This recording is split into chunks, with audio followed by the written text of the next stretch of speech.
Okay, everybody, welcome to another episode of Honors from Off the Cuff. We're reviewing another Spinnaker for you. A little bit about the brand.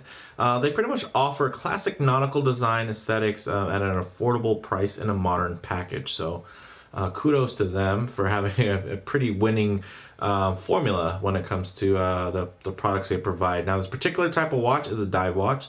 Some key common characteristics in design language when you're looking for a dive watch are going to be, of course, water resistance through some type of screw down crown. You're going to want something that's tough, legible, with a dive time bezel, and a diver's extension if on bracelet, which brings us to this model, which is the Fleuss a blue dial, and now on this really cool H-link bracelet, which is actually quite high quality, which I was really impressed with. Of course, the design is definitely that Blancpain 50 Fathoms inspired look, but of course at a much discounted price. When you're thinking about, you can get these in the $350 range, and you're buying direct. So as far as you know, warranty and whatnot, you're going to be fully covered, which I think is really great. So with that said, let's go ahead and pick this up and get a closer look. Okay, as you can see, a really nice piece in hand, quite bold. Measurements being that 43 millimeters in diameter with a 51 millimeter lug to lug distance there with a 12 millimeter thickness. This is definitely going to be something that isn't going to wear super thin or svelte or hide away on the wrist. This is a bold piece, not much like the 50 Fathoms diver that is inspired by.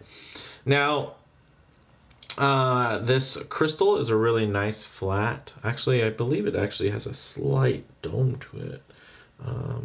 Yeah, it does, as you can see there. Slightly domed sapphire crystal with AR coating. You can see the AR right there kick in, little blue. And then this really nice loomed acrylic bezel. Now, as far as the bezel action, it's 120 clicks, which hopefully I'll be able to do with these gloves on.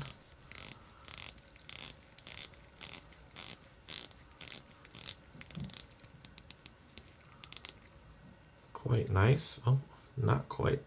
One click there. Lines up perfectly. Really nicely done. Again, that grip isn't like the greatest on earth, but this isn't really meant to be some crazy tool diver. I think it just has that cool aesthetic to it, and it really plays well.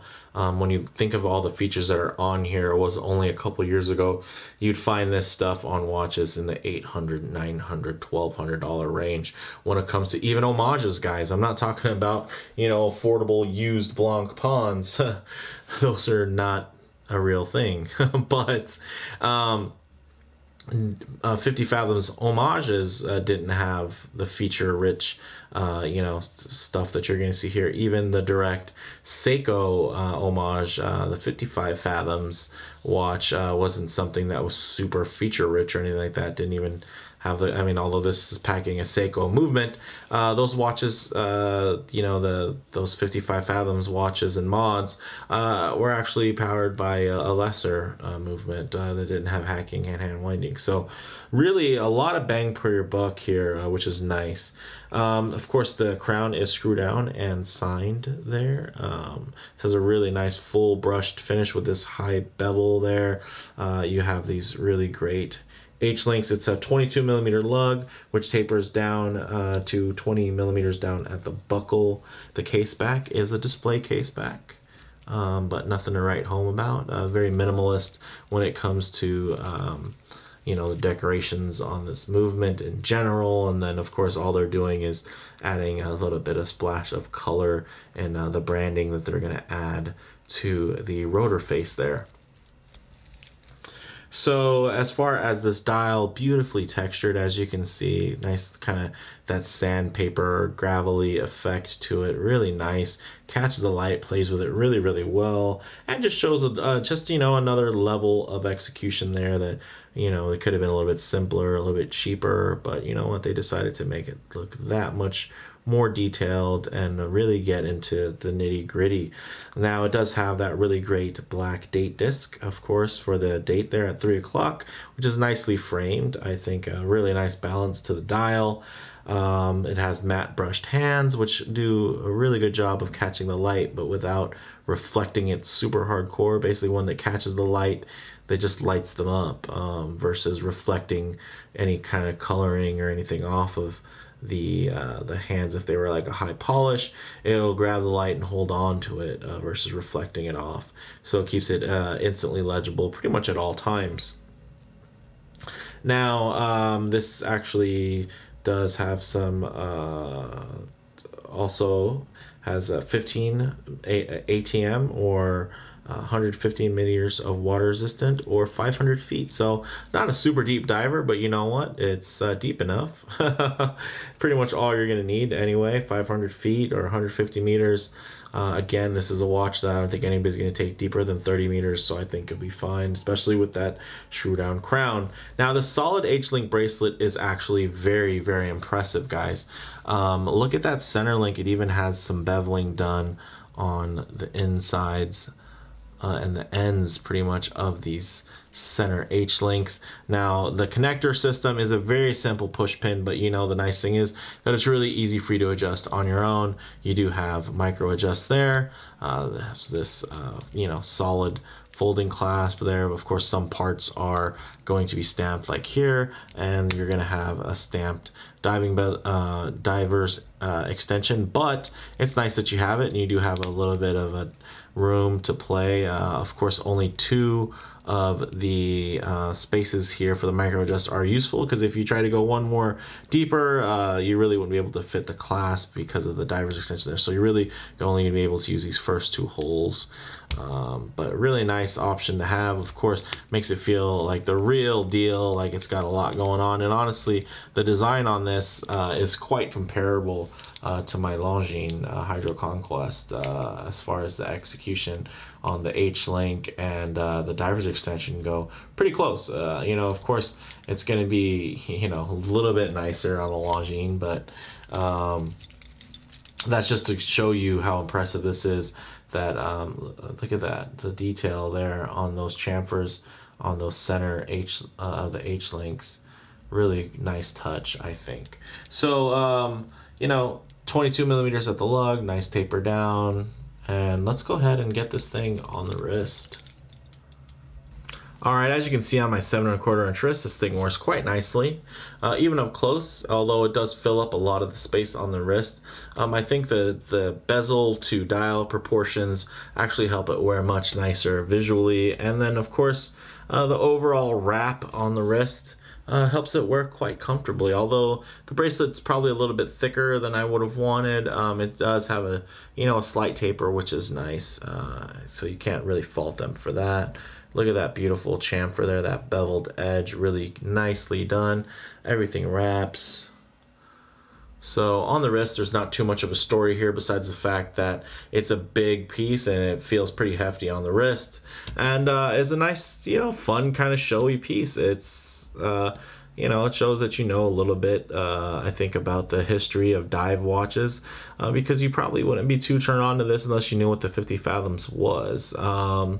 So I think this is a really cool piece there. You can see with a little bit more idea, we get more of my arm in there. It helps with the scale and the size of what you're going to really see, versus kind of just the up close in your face wristy there with a little bit of lens distortion that makes it look a bit bigger than it really is going to wear.